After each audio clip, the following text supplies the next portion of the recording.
संसार मुझ कुटस्थ आत्मा में न था, न अब ज्ञान पाकर संसार बंधन से दूर हुआ। न पहले बंधा था, न अब ज्ञान पाकर मुक्त हुआ हूँ। ऐसा आत्मचिंतन कर अब मैं शांत अवस्था को प्राप्त हुआ। अष्टावक्र जी कहते हैं, जब तक मैंने अपने आत्म स्वरूप को नहीं जाना था, तब तक मैं बहुत दुखी था, बहुत चिंतित था, बहुत कष्टप्रद साधन कर रहा था कि कौन सा साधन करूं और ज्यादा से ज्यादा करूं ताकि मैं उस परमात्मा को प्राप्त कर सकूं। लेकिन जब हे गुरुदेव आपका मुझे ज्ञान मिला, तब मुझे उस अखंड परमात्मा का बोध जागृत हुआ और उस कारण से मैंने अनुभव किया कि जब परमात्मा अखंड है, सब देश में है, सब काल में है, सब रूप में है, तो फिर मैं जहाँ हूँ उस देश से वो अलग नहीं हो सकता। जिस समय मैं हूँ उस समय से वो परमात्मा अलग नहीं हो सकता, और जिस रूप में मैं हूँ उससे वो अलग नहीं हो सकता, क्योंकि परमात्मा अखंड होने के नाते सब देश में, सब काल में और सब रूपों में रहता है। अब ऐसा मुझे आत्मविश्वास हो गया कि अब उस अखंड परमात्मा से मैं अलग नहीं हूँ और वो भी मुझसे अलग नहीं, बल्कि वो और मैं दो नहीं, बल्कि एक ही तत्व को यह और वह रूप में कहा जा रहा है। पर यहाँ पर यह और वह का भेद करने को भी कुछ नहीं बचा, मैं और तू कहने को भी कोई दूसरा नहीं बचा, केवल एक मैं तत्व ही। जनक जी गुरुदेव अष्टावक्र जी को अपना अनुभव सुना रहे हैं कि मैं पहले अपने को जन्मने मरने वाला एक देहवान एवं कर्ता भोक्ता बंध मोक्षवान जीव मान रहा था। ऐसी भ्रांति सभी को होती है। जब तक सद्गुरु नहीं मिलता है तब तक वो हर व्यक्ति अपने को किसी पिता माता की संतान मानता है और स्त्री या पुरुष, लड़का या लड़की के आकार में जानता है, और जो पिता माता उसको जाति का बोध कराते हैं, नाम का बोध कराते हैं, धर्म का बोध कराते हैं, उसी नाम धर्म जाति में जीवन चलता रहता है। वैसा ही वो अपने को मानता रहता है।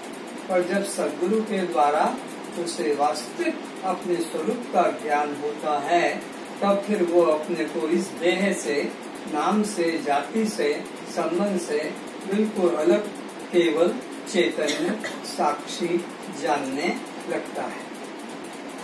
जब मैंने आत्मा अनात्मा का अन्वय व्यतिरेक पद्धति से विचार किया तो ज्ञात हुआ कि मैं तीनों काल में हूँ, इसलिए मैं सत हूँ।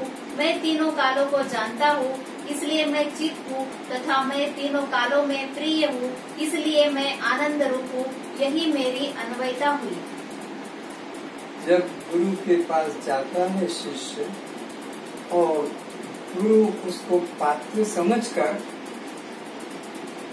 विवेक जागृत कराता है कि देख, दो ही तत्व हैं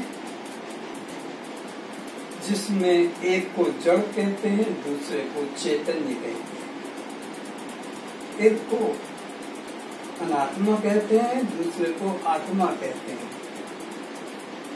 एक को पर प्रकाश कहते हैं, दूसरे को स्वयं प्रकाश कहते हैं। एक को शव कहते हैं, दूसरे को शिव कहते हैं। तो इसमें उस जिज्ञासु के मन में ये बोध जागृत हो जाता है कि जड़ को तो जड़ जान नहीं सकता, दृश्य को दृश्य देख नहीं सकता, शव को शव उठा नहीं सकता। तो मैं तो शव को उठाता भी हूँ, शव को जानता भी हूँ, देखता भी हूँ। मैं ये जड़ दृश्य विनाशी शरीर नहीं हूँ। और मैंने ये भी अनुभव किया कि बचपन में किशोरावस्था नहीं होती, किशोर अवस्था में युवा अवस्था नहीं होती, युवा अवस्था में वृद्ध अवस्था नहीं होती। ये व्यतिरेकता मैंने अनुभव की, लेकिन मैंने अपनी अनुभवता को भी देखा कि जो मैं जागृत में हूँ, जो मैं बाल्यकाल में हूँ, जो मैं बचपन में हूँ, वही मैं किशोर अवस्था में हूँ, और जो मैं किशोर अवस्था में हूँ वही मैं युवा अवस्था में हूँ, और जो मैं युवा अवस्था में हूँ वही मैं प्रौढ़ावस्था में हूँ, और जो मैं प्रौढ़ावस्था में हूँ वही मैं वृद्ध अवस्था में हूँ। ये मैंने अपनी अन्वयता को जाना। तो इस अन्वयता और व्यतिरेक के सिद्धांत के द्वारा मुझे दृढ़ बोध हो गया कि यह अनात्म शरीर, विकारी शरीर, दृश्य शरीर मैं नहीं हूँ, और मैं सच्चित आनंद स्वरूप आत्मा हूँ। ये मुझे दृढ़ बोध हुआ। अब मेरे अतिरिक्त यह नाम रूप संसार की स्थिति 3 काल में नहीं है, इसलिए असत है। तो सत्य वस्तु का तो अभाव नहीं होता है, और असत वस्तु की सत्ता नहीं होती है। जैसे घड़ा, सुराही, दीपक, ये नाम आकार कल्पित हैं, मूल उपादान कारण मिट्टी ही सत्य है।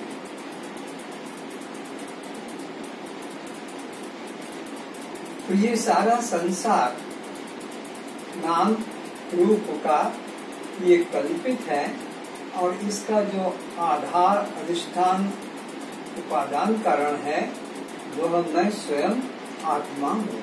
मुझ आत्मा से भिन्न किसी भी पदार्थ का की सत्ता ही नहीं है, क्योंकि मिट्टी अगर ना होगी तो घड़ा, सुराही, दीपक किसका नाम रखा जाएगा?